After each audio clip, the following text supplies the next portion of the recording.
And now on the line, for the first time to do an interview with me, is Sheila Gilheany, the CEO of Alcohol Action Ireland. Sheila, welcome to the programme. Thanks very much, Darren, for having me on. I really appreciate it. Okay, Sheila, I know that yourselves and Alcohol Action Ireland published a report late last week that got some national media attention, and I interviewed Joe Barry, who was on your board. I interviewed him on Squelga about it a couple of days ago. Could you tell our listeners, for those who don't know, about what is in your report and why you published it, please? Sure. Well, this is the start of a programme of work from Alcohol Action, where we're seeking to advocate for, services for all who have been impacted by alcohol harm in Ireland. So this particular piece of work is actually a snapshot survey of mainly residential treatment services in Ireland, and really sort of seeking their views about some of the issues that would be arising for them in relation to alcohol treatment. And then we combine that with research, kind of a desktop research exercise, kind of looking at other recommendations, other reports that have been published, and really trying to put it together into a series of recommendations. Now, as you probably know, unfortunately, alcohol and alcohol harm is a big issue here in Ireland. We have, something like about 250,000 people who would be affected by dependency issues, and yet we actually see quite a mismatch between that level of alcohol dependency in Ireland and the actual provision of treatment for people with problems. So only about 3,500 new cases per annum would actually make their way into treatment. So there's, first and foremost, there is a big gap, but then there are other issues, and, the report would explore some of those around, the type of, I suppose, services that should be being provided, and then, I suppose, access to those services as well. Okay, I've discussed the huge shortage of addiction treatment services in general in Ireland a couple of times on Near FM with Carol Moore from Dual Diagnosis over the years, and I've also discussed it with Barry Grant from McCern in relation to gambling addiction. The lack of services is, in my view, appalling. Would you agree with that? Well, we certainly know that there are deficits, and in talking actually with the treatment providers, one of the things that they pointed out was, timely access to service. So, for example, you would have people who maybe need, a detox service before they can actually go into alcohol treatment itself, and sometimes those sorts of openings, in a person's life, they kind of come along. There's maybe just a set of circumstances that come together that just make it that the person really wants to get the treatment at that time. And it's incredibly important that, that they are able to access that. And yet we know that there are difficulties around getting that timely access to detoxification service. That's just one element. But then there's another whole side to it, which would really be around the provision of treatment services alongside mental health services, because so often those two things go hand in hand, just as you were mentioning there, like about dual diagnosis, that you can't really see these things in isolation. A person, that they're a whole person, if you know what I mean. Like if there are issues, say for example around depression, anxiety, or other mental health concerns, people need to be able to access those alongside the help for their alcohol problems, because so often people are using alcohol as a means of perhaps numbing some of the emotions, some of the pain that they are experiencing, and as a result of could be childhood trauma, could be some element that is actually contributing to a mental health problem at the same stage. So we would be saying there's such a need for an integrated approach to our treatment services. And you mentioned dual diagnosis there. I know, as you said, there are a huge shortage of alcohol addiction treatment services and addiction services in general in Ireland. And when it comes to dual diagnosis, there's even less, to the point where we don't actually have many dual diagnosis services at all, do we, in the public health sector? No, that is definitely a problem, and and as I say, it is more the norm than the exception that there would be, as I say, somebody presenting with both a mental health issue and also an addiction issue. So, given that it is the norm, it should be it should be fully integrated, not like a surprise that it would be there. It's very necessary indeed. And as regards addiction and dual diagnosis service, the lack of some people are actually dying because of these lack of services, aren't they? Sadly, yes, it can be, such a difficult thing, for people, and we do know that suicide, unfortunately, is something that is more likely to occur in people with dependency problems. So we are very conscious of that, and I think there is just an urgency about this has been flagged for many years. We would definitely want an improvement in this at this stage, and it's well recognised. This is nothing new in what we're saying here. Okay, Sheila, what do you and Alcohol Action Ireland propose the government and Department of Health do on this issue? Well, there's a couple of things that we would be putting forward, that recommendations that we have seen coming out from this report. So the first thing is that we think that really is a need for an overhaul of, or I suppose putting together a treatment strategy plan, which would incorporate a number of things. So the first thing we would say is that services themselves need to be trauma informed. We're very conscious, actually, in talking with the service providers, that there is a growing recognition of how trauma underpins, unfortunately, an awful lot of addiction, but there is a need for all services that work in this field to be trauma informed, to really understand, where addiction arises from a person. So not only that, the services themselves, they need to be person-centred. They need to focus on, the rights, the human rights of people who would be in treatment. So another thing that we would say coming out of that is that all such services, residential services, what I'm talking about here, need to come under the umbrella of HICWA. So every other residential service that we would have in health services for people would be monitored and evaluated through HICWA, and we think that there's a very good case to it that should be the case for alcohol treatment services.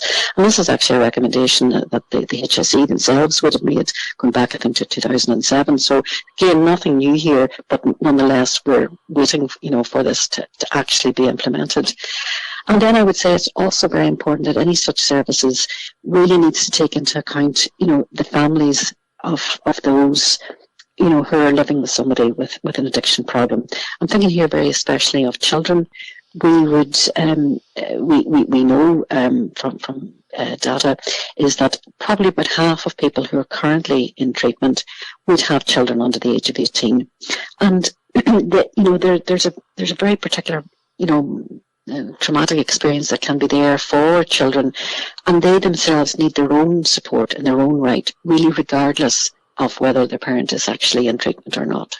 Yeah, I think you mentioned it there a minute ago, but like the addiction services we have, they're not even audited, I don't believe. Are they externally, or maybe not internally either? I don't know.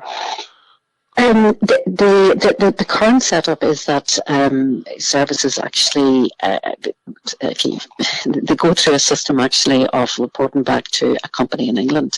So it's actually outside this jurisdiction. It's a very strange setup, really, in comparison to every other, as I say, residential services following under HICWA. So we think that there's such a good case to be said for each of the services, coming under an umbrella, auditing back, making, I suppose, that people can see an evaluation each year of, how the service is performed, what are the services that are actually being provided, how are people getting on within it.